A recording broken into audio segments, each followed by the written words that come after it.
वंदे मातरम। दोस्तों, हम तिरंगा लहराएंगे, भक्ति गीत गुनगुनाएंगे, वादा करो इस देश को कि दुनिया का सबसे प्यारा देश बनाएंगे। सभी भारतवासियों को बिल्कुल सीखा नमस्कार। दोस्तों, आजादी का मतलब वही समझ सकता है जिसने कभी गुलामी की हो। हम सब भाग्यशाली है कि हमें स्वतंत्र भारत में जन्म मिला है। यह आजादी हमें मुफ्त में नहीं मिली है। इस आजादी में हमारे कितने वीर जवान शहीद हो गए हैं। दोस्तों, जब एक नौजवान देश की रक्षा करने के लिए बॉर्डर पर जाता है तो केवल एक ही जवान तैयार नहीं होता, पर उनके बूढ़े माँ बाप के कई सपने, चूड़ी, मंगलसूत्र और तैयार होते हैं। कई हसरतें जब आतंकवादी हमले में जवान शहीद होते हैं तो पता है क्या होता है।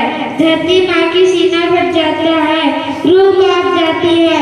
इनके बूढ़े माँ बाप चकनाचूर हो जाते हैं। उनके बूढ़े माँ बाप के कई सपने, चूड़ी, वो बिंदिया और मुस्कान सब एक सफेद कागज बनकर खामोश हो जाती है।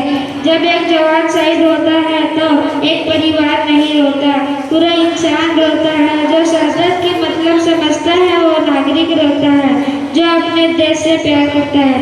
और जब तिरंगे से लिपटे हुए जवान को आखिरी बार एक माँ अपने सीने से लगाती है तो 131 करोड़ हिंदुस्तानी रोते हैं। यही है हमारे देश का सच्चाई। आज हमारे देश के जवानों के शौर्य पर सवाल उठाए जा रहे हैं और हमारे देश के राजनेता उनके शौर्य को राजनीतिक नए देश के लो रहे हैं। हमें ऐसे स्वार्थ और सुस्त राजनेता की जरूरत नहीं, जरूरत नहीं, जरूरत नहीं, क्योंकि यह भारत देश 1962 वाला देश नहीं रहा। यह नया भारत देश है। यह एक घर में घुसेगा भी और मारेगा भी। दोस्तों, ना ये देश कभी रुकेगा ना कभी झुकेगा।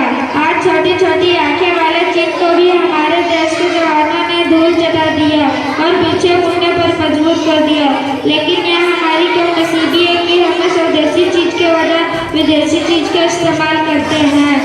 दोस्तों, आपको यह बात पता होगी कि अंग्रेज हमारे देश में व्यापार के लिए आए थे और हमें ही गुलाम बना दिया था। इस तरह हम अपने विदेशी सामान का इस्तेमाल करके अपने देश की आर्थिक स्थिति बिगाड़ रहे हैं।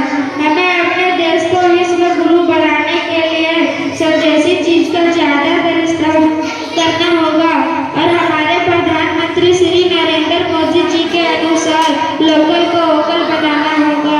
हम आज इस अवसर पर कसम खाते हैं कि आत्मनिर्भर बनेंगे और स्वदेशी चीज का व्यापक इस्तेमाल करेंगे। अंत में हम कुछ वाणी कहकर अपनी प्रकृति को विराम दूंगा। दोस्तों, भारत को कर कर